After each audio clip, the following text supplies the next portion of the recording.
Class 9-এর geography. Class 9-এর geography chapter 1 প্রথম অধ্যায় গ্রহরূপে পৃথিবী। তোমরা সবাই খুব মন দিয়ে শোনো, লেখো, আর সবাই কিন্তু লাইক অ্যান্ড সাবস্ক্রাইবটা কিন্তু অবশ্যই দিয়ে দিও। এবার আমি শুরু করছি। পৃথিবীকে বলা হয় নীল গ্রহ। বর্তমানে সৌরজগতে গ্রহের সংখ্যা কটি? 8টি। দূরবীন যন্ত্র কে আবিষ্কার করেন? দূরবীন যন্ত্র আবিষ্কার করেন গ্যালিলিও গ্যালিলি। প্রাচীন যুগে মানুষের ধারণা ছিল পৃথিবী কেমন? পৃথিবী সমতল। বর্তমানে বামন গ্রহের সংখ্যা কটি? বামন গ্রহের সংখ্যা হলো বর্তমানে 5টি। পৃথিবী সৌরজগতের 8টি গ্রহের মধ্যে কততম? তৃতীয় গ্রহ। সূর্য থেকে পৃথিবীর দূরত্ব প্রায় 15 কোটি কিলোমিটার। পৃথিবী কেন্দ্রিক মতবাদের পক্ষে ছিলেন কে? অ্যারিস্টটল।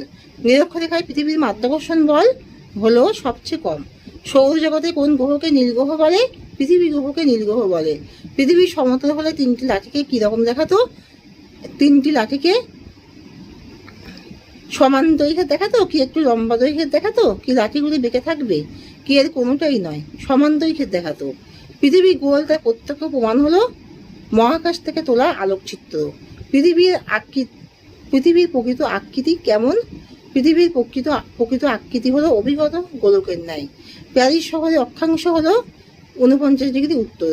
পৃথিবীর গভীরতম অঞ্চল হলো মারিয়ানা খাত। পৃথিবীর গোলত্বের প্রমাণ করতে যে খালকে ব্যবহার করা হয় তার নাম হলো বেডফোর্ড খালকে ব্যবহার করা হয়। সৌরজগতে কুলীন গ্রহের সংখ্যা কটি? 8টি।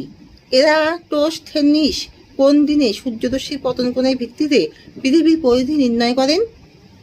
কর্কট সংক্রান্তির। যে সকল জ্যোতিষ্ক মিটমিট করে জ্বলে, যাদের তাপ ও আলো আছে, তাদেরকে কি বলে? তাদেরকে বলে নক্ষত্র। আয়তনের বিচারে গ্রহগুলির মধ্যে পৃথিবীর স্থান কততম? 5ম।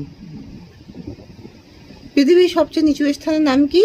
বুধ। সৌরজগতে আয়তনে বৃহত্তম গ্রহ কোনটি? বৃহস্পতি। উপগ্রহ নেই এমন 2টি গ্রহের নাম কি? বুধ ও শুক্র। জিপিএস ব্যবহারের ক্ষেত্রে ন্যূনতম কয়টি উপগ্রহের প্রয়োজন? 3টি। সৌরজগতে কোন গ্রহকে লাল গ্রহ বলা হয়? মঙ্গলকে। পৃথিবীর আবর্তনের ফলে কোন বল সৃষ্টি হয়? কেন্দ্রাতিক বল সৃষ্টি হয়। পৃথিবীর চাপের দৈর্ঘ্য কোন দিকে কমে? পৃথিবীর চাপের দৈর্ঘ্য মেরু থেকে নিরক্ষীয় অঞ্চলের দিকে কমতে থাকে। বেডফোর্ড খালে অ্যালফ্রেড ওয়ালেস কি প্রমাণ করেন? বেডফোর্ড খালে অ্যালফ্রেড ওয়ালেস পৃথিবীর গোলত্বের প্রমাণ করেন। কোরিওলিস বলের অন্য নাম কি? কোরিওলিস বলের অন্য নাম হলো অপকেন্দ্র বল।